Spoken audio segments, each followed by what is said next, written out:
आप सभी का हमारे चैनल में हार्दिक स्वागत है।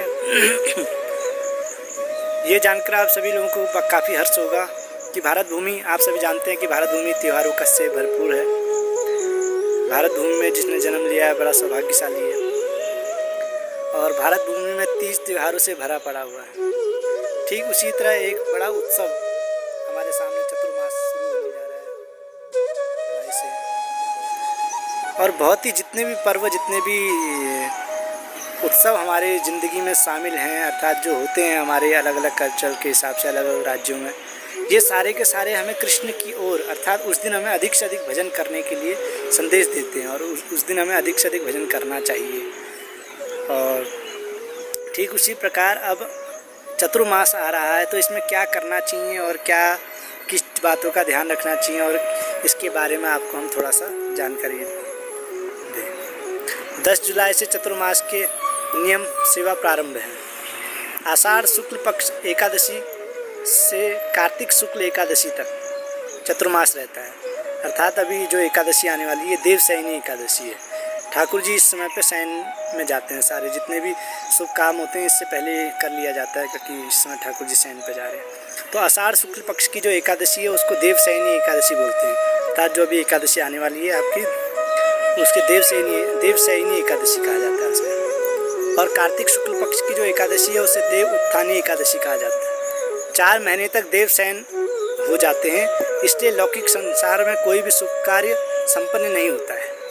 सारे शुभ कार्य आज ही विश्राम ले लेते हैं। अर्थात 10 जुलाई के दिन सारे शुभ कार्य विश्राम ले लेते हैं क्योंकि ठाकुर जी अब विश्राम की ओर चले गए। आवागमन भी बंद करना भी इस चतुर्मास में एक पहलू है। 4 महीने तक ना कहीं जाना ना कहीं आना आज के समय में बड़ा मुश्किल हो जाएगा, लेकिन नियम ऐसा कहता है। एक ही शहर या स्थान में रहकर अपने लक्ष्य को प्राप्त करना। इन्हीं 4 महीनों में गुरु पूर्णिमा, झूलन, अष्टमी, जन्माष्टमी एवं अन्य अनेक उत्सव आते हैं। अर्थात हर प्रकार से भजन पर ही केंद्रित करना होता है। किसी भी रूप में शरीर को स्वस्थ रखते हुए उससे भजन बने, यह एक वैष्णव के केंद्र में रहता है। अर्थात हम लोग, कुछ लोग कहते हैं तुम भाई अपने शरीर को इतना क्यों ध्यान रखते हो। शरीर का ध्यान भी इसलिए रखना होता है कि उससे हमें भजन करना है, भजन में बैठना है। तो भजन तभी हो पाएगा सही से जब शरीर स्वस्थ रहेगा। वैष्णव को चाहिए कि वो यदि परिव्रकाचार्य है, अर्थात घूमता है, यात्रा करता है, तो यात्रा बंद कर देनी चाहिए। एक स्थान पर आसन लगाकर शरीर को शुद्ध रखें।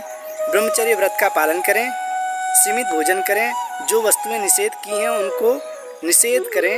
यथासंभव भजन में चित्त को लगाएं।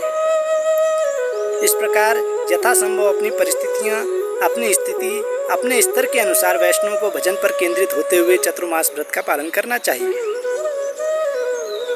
एक बार युधिष्ठिर जी ने पूछा, भगवान आषाढ़ के शुक्ल पक्ष में कौन सी एकादशी होती है, उसका नाम और उसकी विधि क्या है, यह बतलाने की कृपा करें। भगवान श्री कृष्ण बोले, राजन, आषाढ़ शुक्ल पक्ष की एकादशी का नाम शयनी है। मैं उसका वर्णन करता हूँ। वो महान पुण्यमयी, स्वर्ग को और मोक्ष को प्रदान करने वाली है, सब पापों को हरने वाली है तथा उत्तम व्रत है। आषाढ़ शुक्ल पक्ष में शयनी एकादशी के दिन जिन्होंने कमल पुष्प से कमल लोचन भगवान विष्णु का पूजन तथा एकादशी का उत्तम व्रत किया है, उन्होंने तीनों लोकों में और तीनों सनातन देवताओं का पूजन कर लिया है।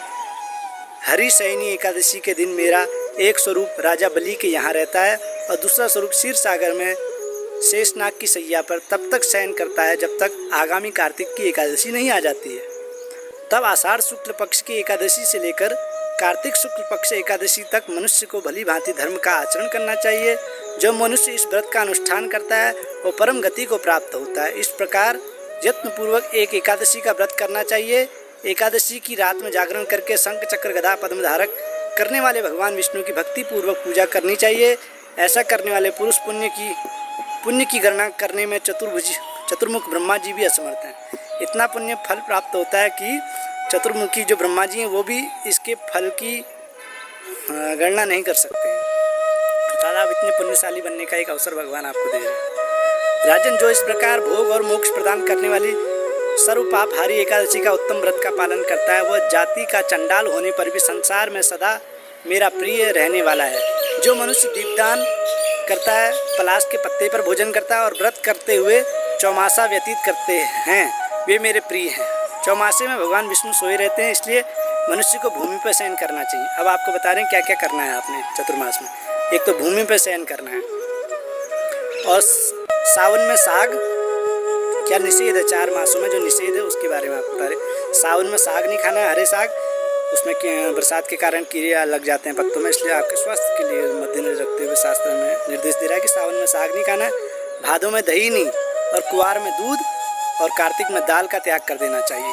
जो चौमासे में ब्रह्मचर्य व्रत का पालन करता है वो परम गति को प्राप्त होता है। राजन, एकादशी के व्रत से ही मनुष्य सब पापों से मुक्त हो जाता है, अतः सदा इसका व्रत करना चाहिए, कभी भूलना नहीं चाहिए।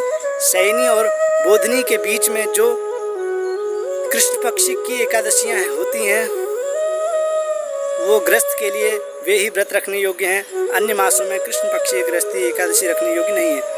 लेकिन आप सभी लोग एकादशी का पालन करें, कैसा भी कोई भी समय हो, एकादशी सबके लिए सर्वमान्य है, सबको रखनी ही चाहिए। एकादशी के दिन अन्न खाने से पाप लगता है। शुक्ल पक्ष की सभी एकादशी करनी ही चाहिए। सारी की सारी एकादशी आपने रखनी है। आपको हमने ये बताया क्या क्या करना है, क्या क्या नहीं करना। और जो जानकारी आपके समझ में नहीं आई है वो आप हमसे कॉन्टैक्ट नंबर से हमसे जानकारी ले सकते हैं। बहुत बहुत धन्यवाद। जय श्री राम।